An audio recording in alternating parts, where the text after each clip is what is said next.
Allah, don't let me stray. Please guide my way onto the path of my deen. Allah, subhanahu wa ta'ala. Allah, I'm calling your name.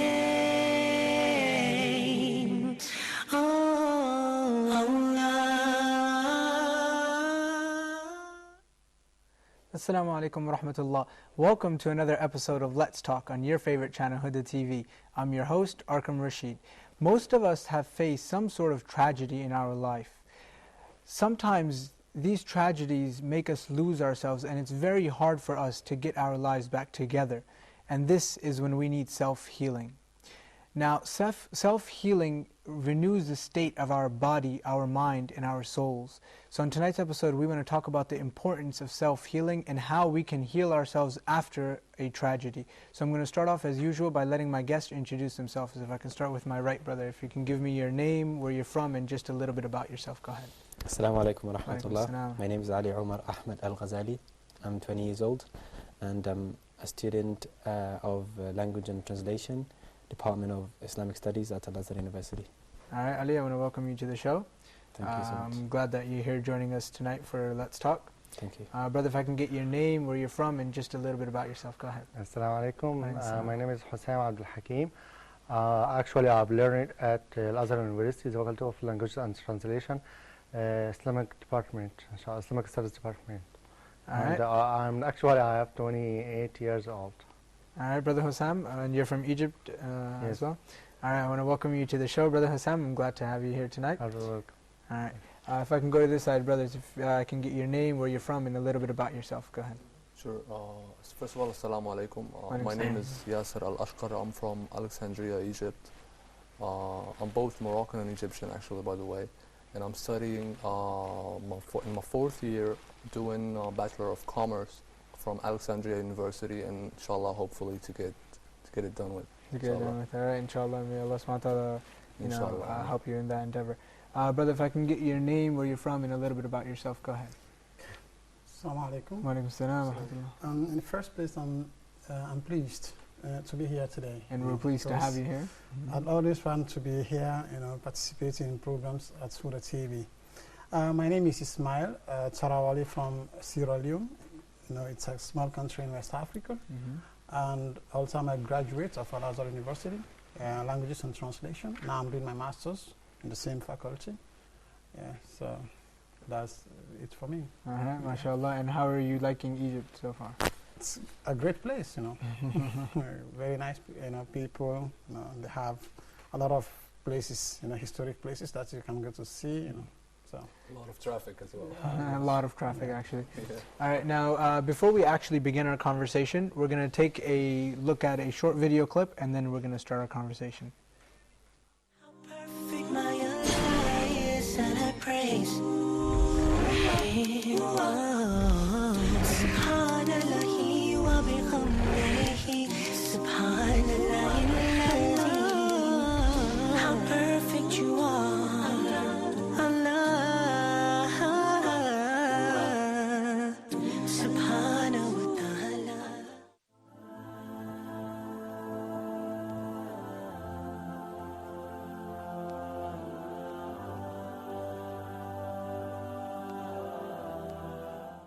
Maybe you were a person that wasn't very religious at all, and you were living life like the rest of your extended family, but something came in your heart and you said, you know what, I'm going to take this guidance seriously.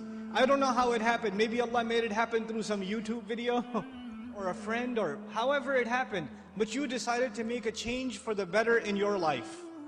And when you start changing the behavior in your life, the first people to see a change in you will be your own family. They will notice it. They will notice that you're not the same anymore. You don't talk the same, you don't act the same, you don't go to the same places, you don't even have the same friends anymore. And this necessarily happens. When you take a turn towards Islam, necessarily you start losing friends.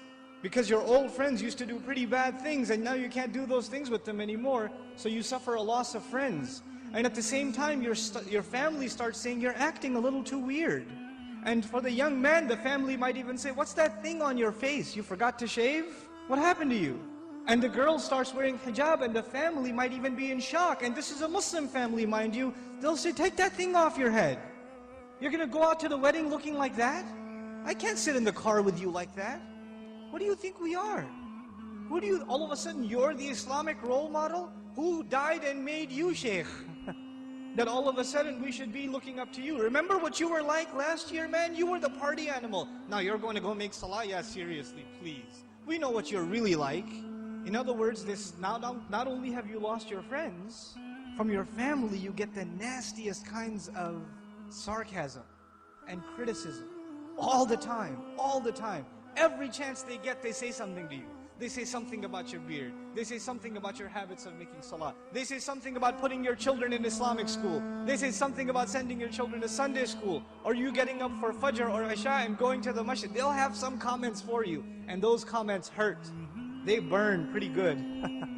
This happens to young men in the audience, where their parents start telling them to stop hanging out with their other Muslim friends. Don't go to the masjid, don't waste your time. I wallahi myself know of stories where the father found out that in between classes, the son used to, because his classes were 3-4 hours apart, in between classes he used to go to the masjid to pray dhuhr and just study at the masjid. Instead of studying at the library where there's plenty of things to look at, might as well go make salah and pray in the masjid. I'll be safer that way. Dad finds out. You're becoming an extremist, son. And what is the extremism in the eye of the father? That the boy is making salah in the masjid. That's extremism for him. SubhanAllah.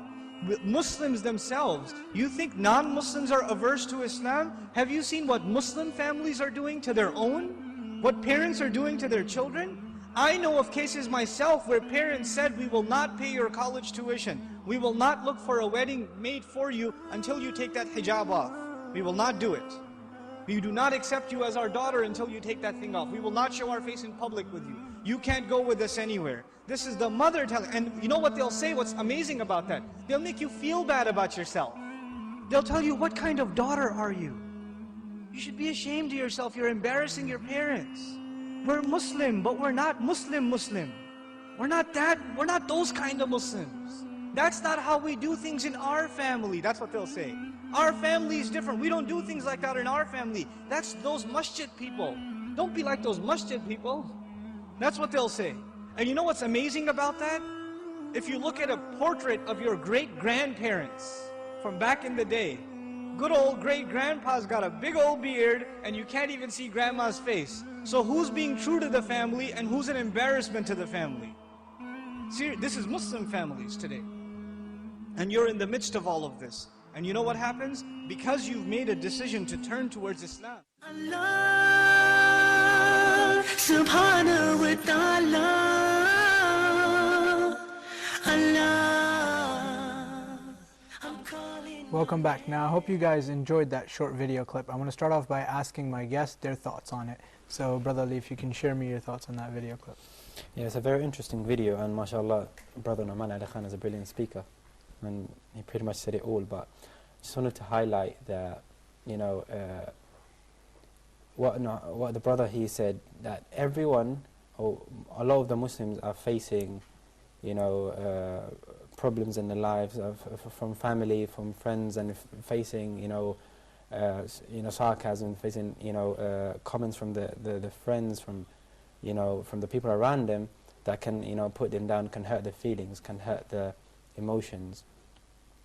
And the brother focused on the importance of being steadfast and being, you know, perseverance and staying patient, and all for the sake of Allah.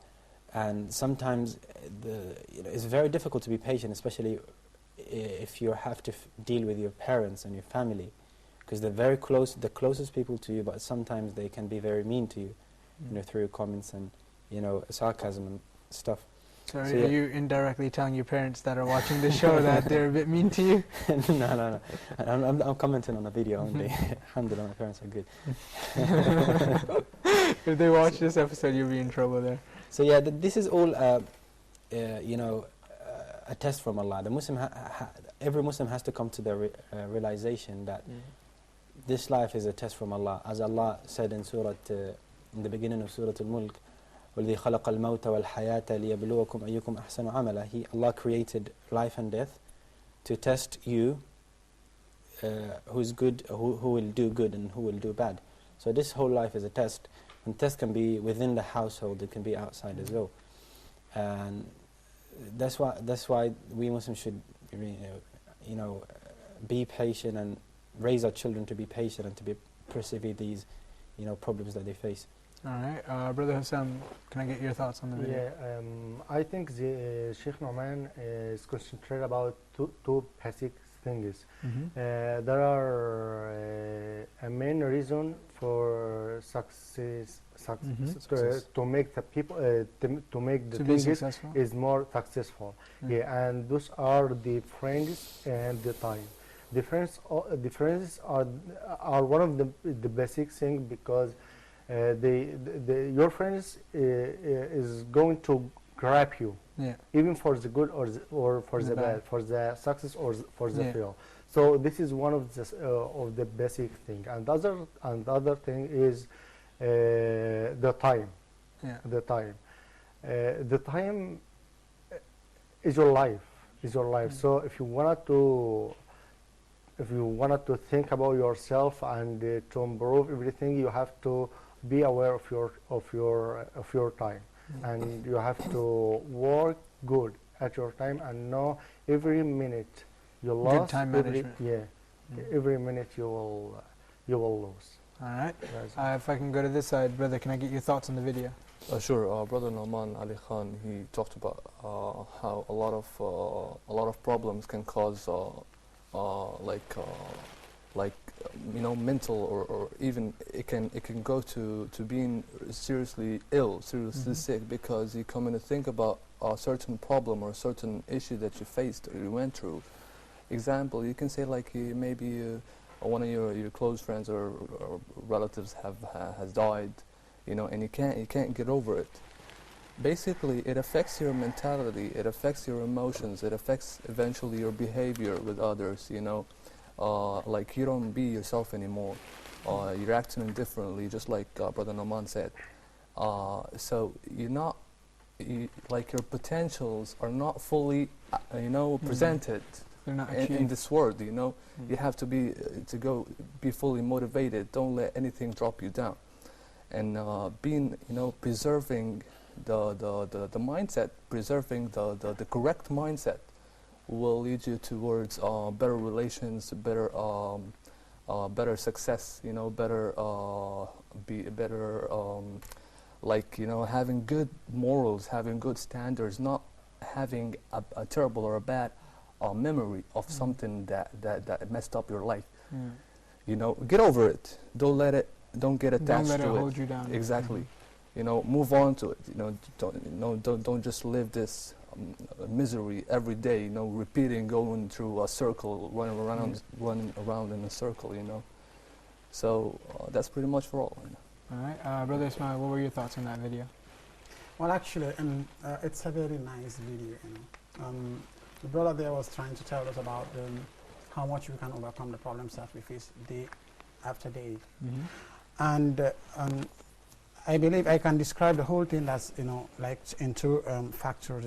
The problem itself is one factor, and you yourself. Okay. So, and he's trying to remind us that whatever happens to you, it doesn't mean that it happens to you only.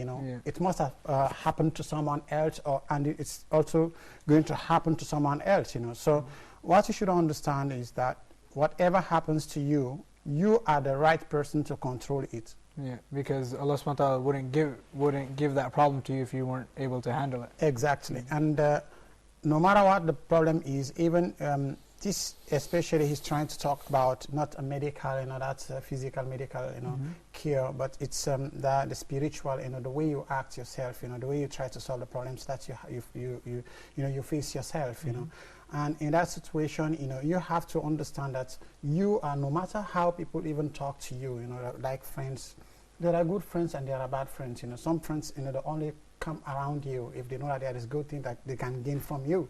And then when there is a problem, only if you can remain with you, So in that situation, you should understand that you are the first person to, manage the situation yourself. If you have a big problem, for example, a family member of yours died, and it's upon you to understand that, and it had happened, and it will happen again, so what I should do is to make sure that he's gone and gone forever. You understand? Even myself, I'll die. So you should understand, because some people, think that things happen to them alone. No. So that's why you have to draw the comparison. If something happens to you, it must have happened to someone else, and try to understand how much they tried to make sure that they overcome the problem. So don't allow the problem that it's too big for me, I can't do this. So if your mind is weakened, by the problem, immediately you are going to be infected, physically. Yeah. That's which is the mentality. Some people, because of huge problems that they think that they cannot control, in the end they have mental problems, because they keep themselves isolated from the public. They don't want to talk to people, and that's actually what the Sheikh was trying to say. That's a very good point you mentioned, because when you think that it only happened to you, then you seclude yourself, and you're lonely. But when you psychologically connect your problem with other people's problems, or he faces a similar situation, and you go talk to them, you can deal with the problem then, instead of isolating yourself and being stressed about it and never curing yourself. Yeah, exactly. Okay, now I want to start off by asking you guys on this side, what's the importance of healing in general? Why is it something we should do or we need to do, actually? Well, healing is essential for survival, I'd say. Either it's physical healing, because if you don't receive the treatment physically, you're going to end up, dying. Like, obviously death is from Allah, but you're going to damage yourself. Same thing when it comes to emotional healing. If you don't heal yourself, your emotions, eventually your emotions will die out, and your heart will become hard, and you won't have emotions. And this is the last thing you would ever want, because the Prophet ﷺ said in the hadith that the heart is the most important part of your body, and if it's well, then the rest of the body is good and sound. But if the heart is corrupt and hard and empty from Allah, then the whole body would be the same, would be corrupt as well. So yeah, that's it. All right, Brother Hussam, why do you think so? Actually, healing, I think it is the opposite of the mistakes or the wrong things or the defect or anything wrong or anything bad. So if there is anything bad or wrong or a mistake or occurring by mistake, it has to be healed. So to heal yourself is to be a straight, to be a straight. No way. You have to achieve your life in a very good way. There is no time for any mistakes or any bad things or any bad deeds to do. So the first thing for you yourself, to heal yourself. Don't wait for anyone to put you in the straight way. You yourself, you have to put yourself as the straight way, and you have to heal yourself, because there is nobody will put you in what you need. You yourself, you will begin by yourself. That's a very good point you mentioned, because a lot of times you see people who, after a tragedy, they lose, everything they have, and they're at such a low point in their lives that they're influenced easily by, anything. And people can influence them in a bad way, and this is where he needs to grab a hold of himself and say, no, I need to get on the path of self-healing. If I can go to this side, what do you think are the general importance of healing? Actually, like, first of all, Prophet Muhammad sallallahu alaihi wasallam, he said that no illness without a cure. There is no illness in my ummah without a cure. So every illness, there's a cure for it, whether it was emotionally, like mentally, physically, So therefore, we have to base this rule upon everything else. You see. So there is like a cure for illness. There is a cure for healing yourself. You can heal. You can deal with emotional tragedies.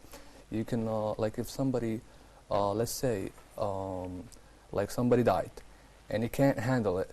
Just think for a second. You know, everyone has to die. Yeah. I don't have to be sad. You know, I don't have to be sad over him. What I need to think about is pray for him, that Allah will accept him in Jannah. I will have to pray for him. I will have to pray for myself. I will have to think about akhirah. I will have to think about this dunya that is so temporary. You know, that in the end everyone is going to die. So if I'm going to waste my life thinking about somebody else, then you know I've wasted everything. You see, that's for like healing yourself emotionally. But for some people, I would like to focus on some issue, some like something.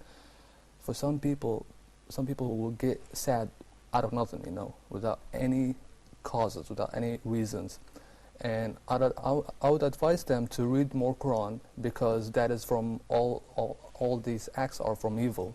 So they should read more Quran, read more Sunnah, to increase their immune system from evil spirits.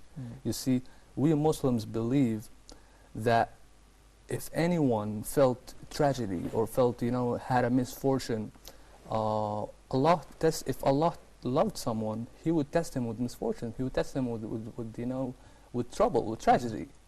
You know, so that's when it tests. So if you had a tragedy, you know that Allah has His eyes focused on you, and He knows He's all-knowing anyways.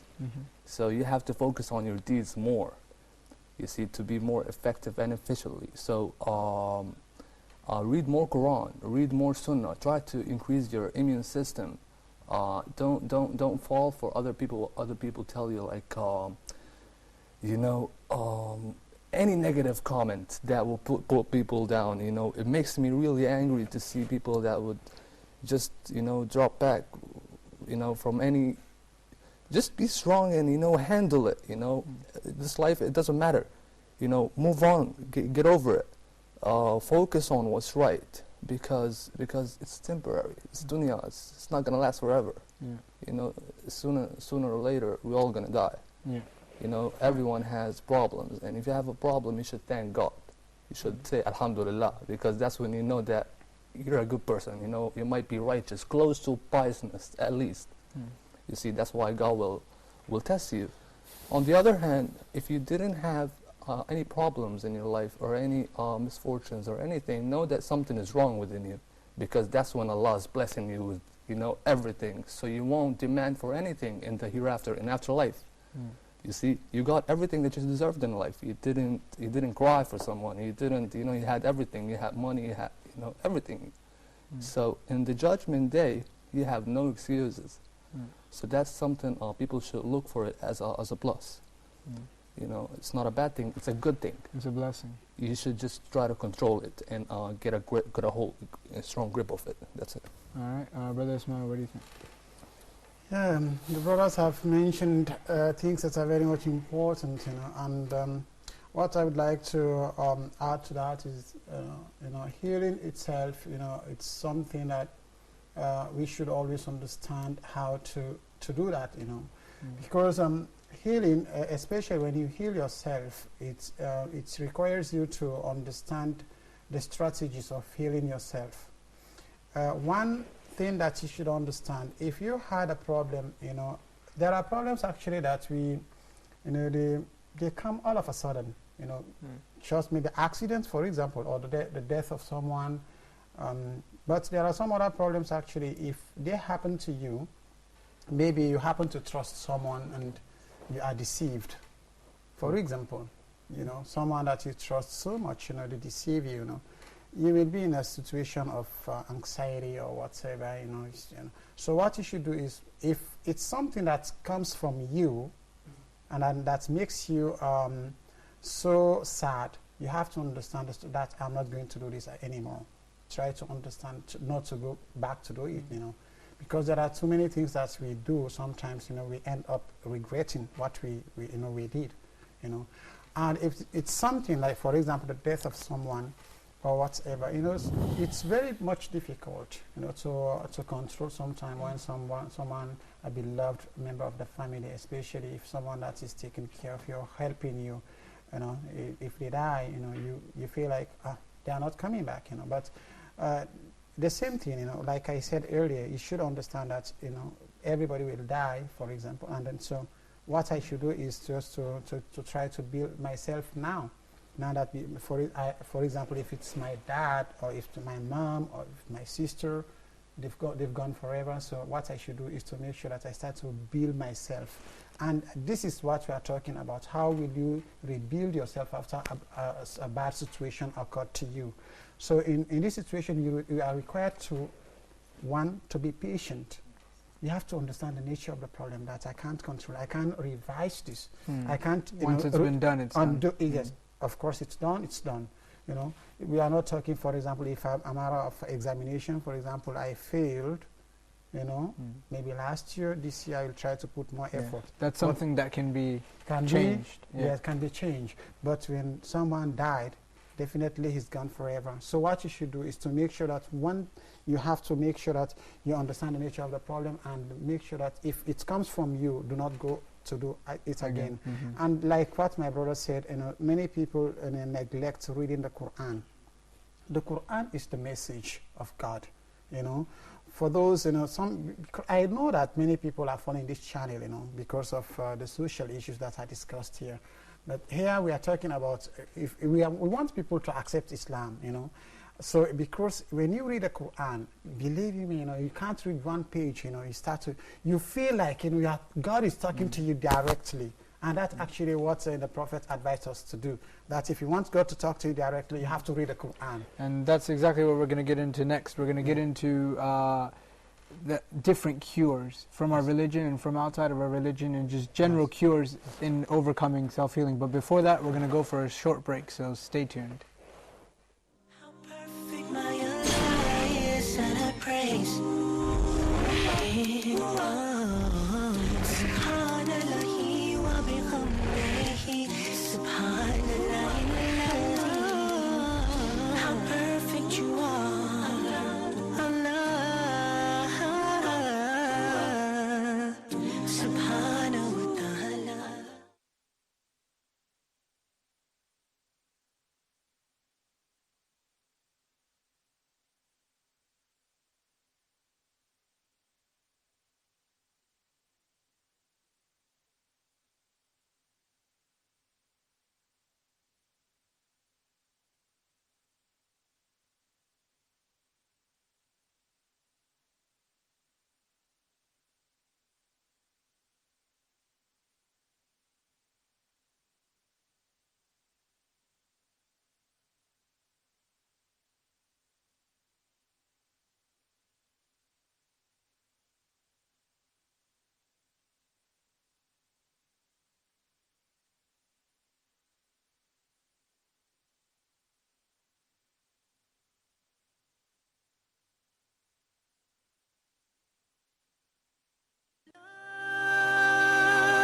Subhanahu wa ta'ala,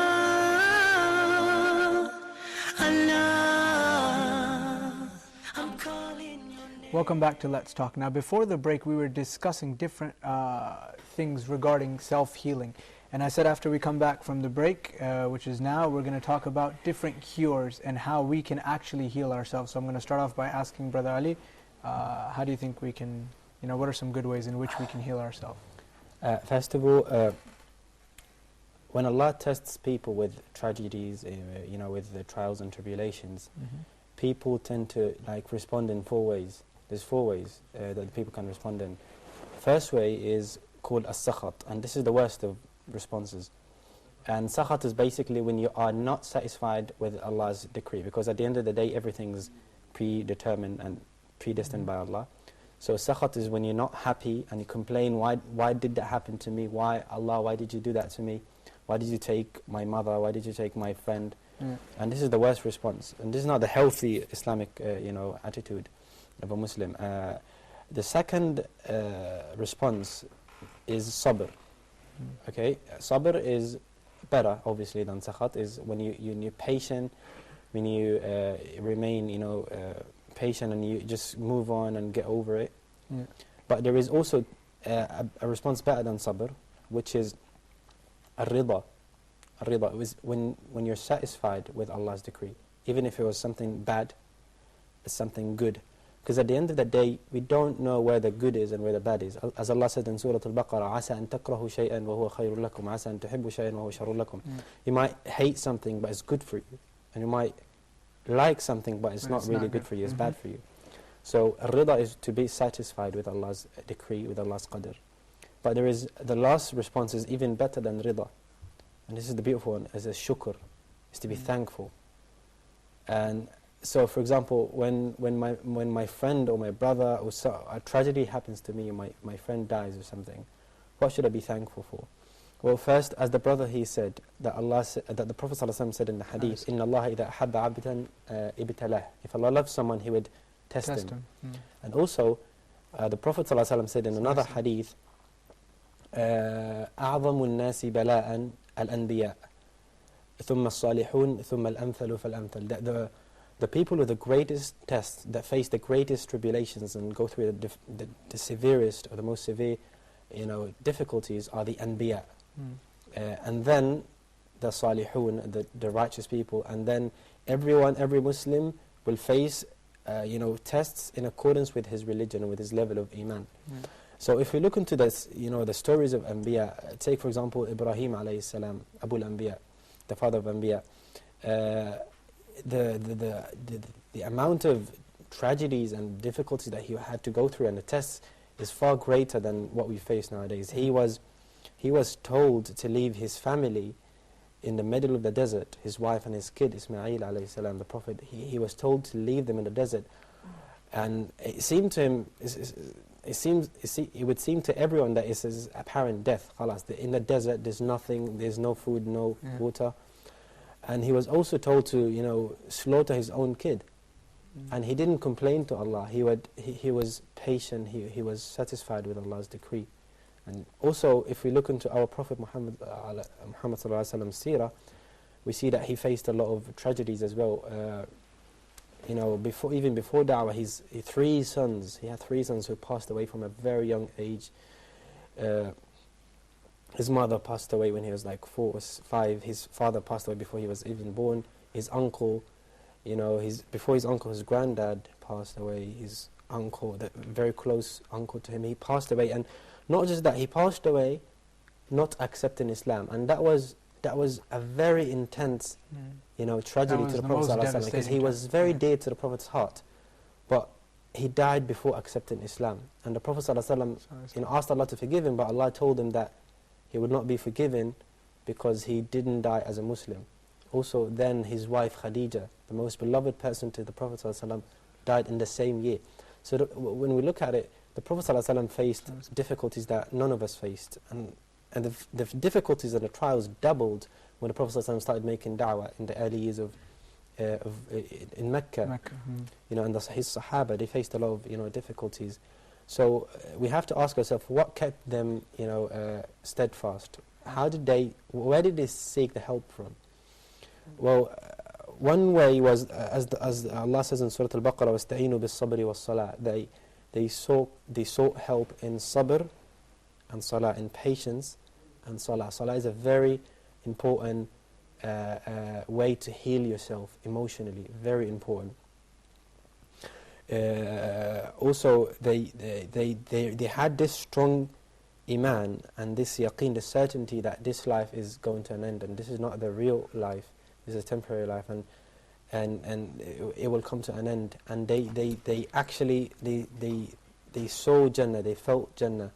Unlike most Muslims today, we believe in Jannah. All Muslims have to believe in Jannah, but their belief of Jannah was different to our belief. Their belief of Jannah was very strong. They felt it, actually. And if you think of ourselves in dunya as passengers on a road trip, and we face some difficulties on the road, but if we know our destination, and that destination was very nice, whatever we face, just remembering the destination and what we're going to get to, we can get over these problems. So a very important way to help and heal yourself emotionally, when you're in distress and in problems, is to actually remember Jannah and remember Akhirah and work for it. So basically have goals and look forward to those goals and get your priorities And what better of a goal than Jannah itself? SubhanAllah. Go ahead, Brother Hussam. Okay, actually, Rasul Ali didn't let any chance for us to share. But Allah subhanahu wa ta'ala says, إِنَّ النَّفْسَ لَأَمَارَةٌ بِالسُّوءِ إِلَّا مَا رَحِمَ رَبِّي. Indeed, the soul used to order you by the bad things, except to those soul which Allah had merciful upon it. So your soul will order you always by the bad the bad things. So you have to overcome it, and this is the first thing to heal yourself. The first thing is to heal what your soul order you, and it will be always, as Allah said, it will be always against you. It will be always against you. So the first thing is to overcome your soul, and the second thing is, as the Prophet, peace be upon him, said, لو لم تذنبوا لذهب الله بكم ثم لا بقوم آخرون يذنبون ثم يستغفرون فيغفر الله لهم. If you don't make any mistakes or any sins, Allah will take you and bring another people in exchange of you. Then those people will make a mistake, and what is the next? The next is, then they will repent to Allah, and Allah will forgive them. So to make a mistake, it is not a problem. The problem is how to heal yourself and when. How can you give you time to repent to Allah? It has to be immediately after the sin. All right, those are some very good points you mentioned there, brother. Now I want to come over to this side. Brother Yasser, can you share with us some ways in which we can overcome and heal ourselves after a tragedy? Sure. First of all, I'd love to re-comment about what Brother Hussam said, Brother Ali, about acting up in the right time.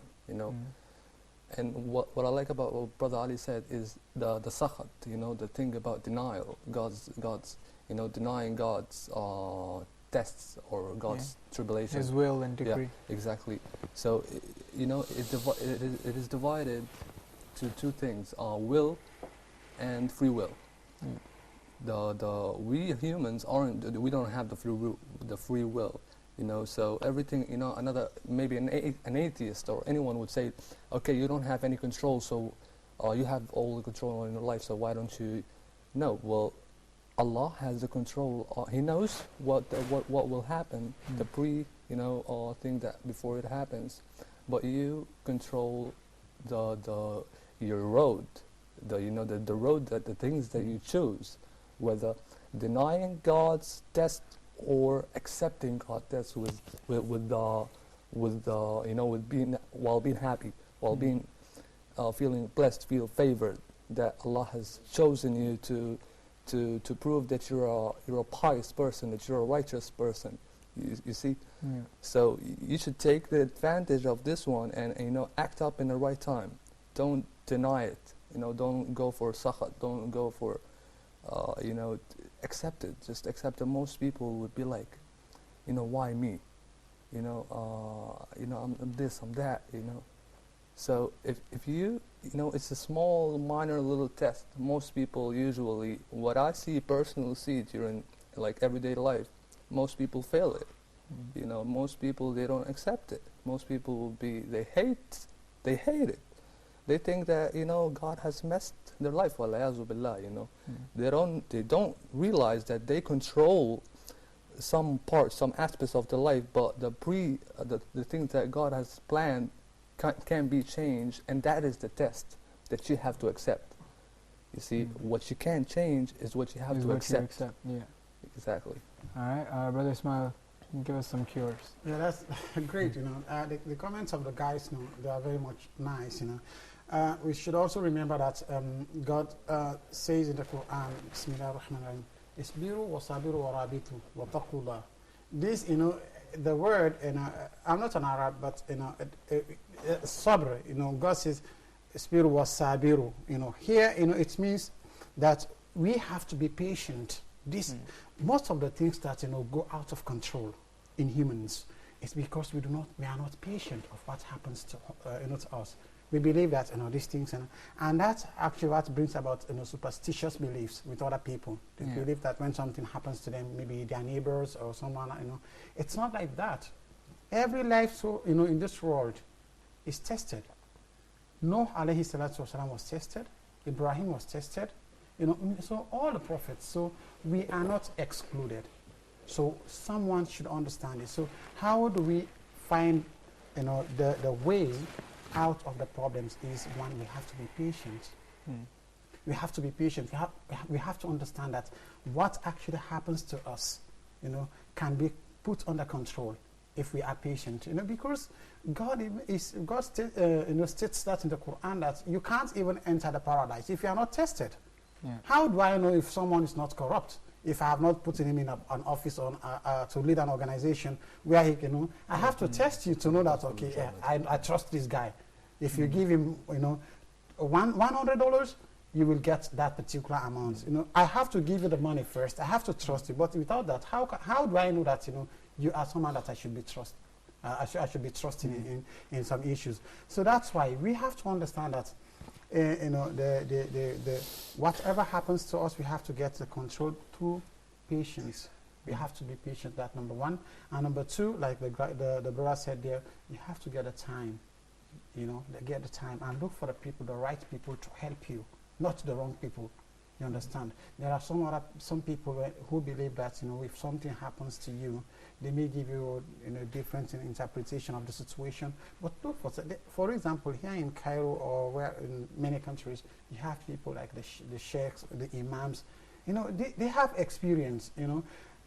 Because spiritually, if you have a problem like a member of your family dies or something very bad happens to you, the doctor cannot interfere in this situation. He doesn't have the experience to tell what to do and what. So you have to go to someone who has the experience, who can. I remember my brother. We had a war in Sierra Leone. So one boy, to make just everything short, they killed all his parents. Okay, they went during the attack. Because the rebels, they attacked the village. So the military repelled against them. So everybody was massacred. So this boy survived. So he was captured by the rebels, and for a very long time. So when they released him, he was like, he lost everything. So he didn't know what to do. So I called this boy. I started to, I was helping him all the time, giving him some ideas. He was saying, oh my God, my father. So I told him. So what I was doing actually, whenever someone, died in the area of some site, I used to tell him, you see, we all will die. Maybe even I myself will die tomorrow, so you have to be patient. So I started encouraging him to start to learn. That boy, when I called the last time, he told me that he's already in the university. He's doing, imagine. So it requires time and patience.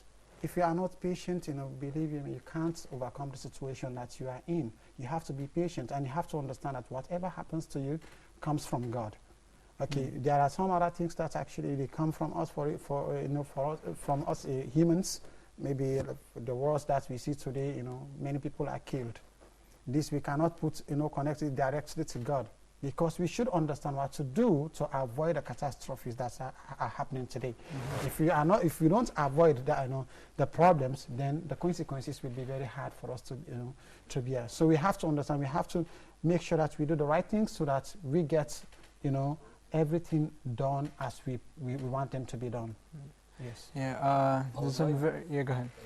I'd like to for those who have tribulations, trials, or anything, they should I advise them to spend as much time as they can doing istighfar. Istighfar is the best thing. وَاسْتَغْفِرُونَ وَكَانَ غَفَّارًا. Ask refuge in Allah. Ask forgiveness from Allah. you know, take this time out to ask forgiveness, you know.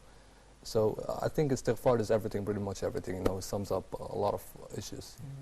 I just wanted to add last thing. One of the ways that we can, that can help us heal ourselves is to actually, you know, sit with people and, see people that are going through difficulties that are worse than ours. Now, for example, if I have some, family problems or have any physical problem, then I can go to the hospital, for example, see people who are suffering more. And also, well, I believe that the biggest tragedy that can happen to any person, Muslim or not Muslim, is death. Because this life is a blessing from Allah, it's a golden opportunity that everyone should be, taking an advantage of. Once you die, it ends. So one of the things that can help you to, heal yourself as well is to visit a graveyard.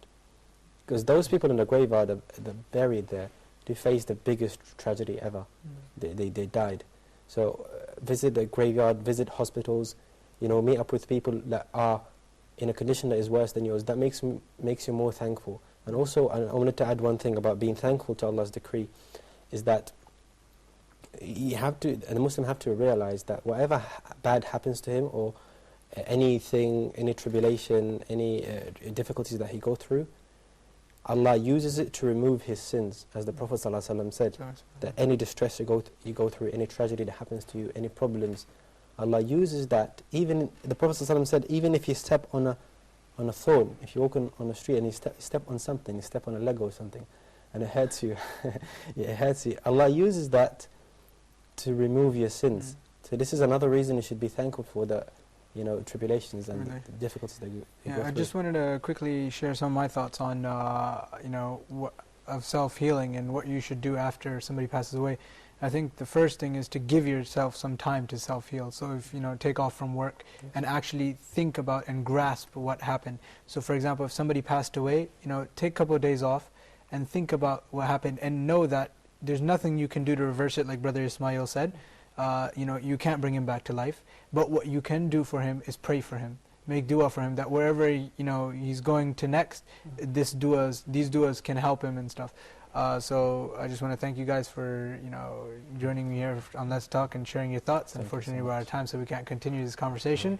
I want to thank you guys here on this side also, and I want to thank you, dear viewers, for tuning into another episode of Let's Talk. I hope you guys enjoyed and benefited from tonight's program. Please don't forget to check out our Facebook page, and until next time, may God bless you all. Assalamu alaikum wa rahmatullahi wa barakatuh. How perfect my Allah is, and I praise Him. Subhanallahi wa bihamdihi, subhanallah al-azim. How perfect you are, Allah.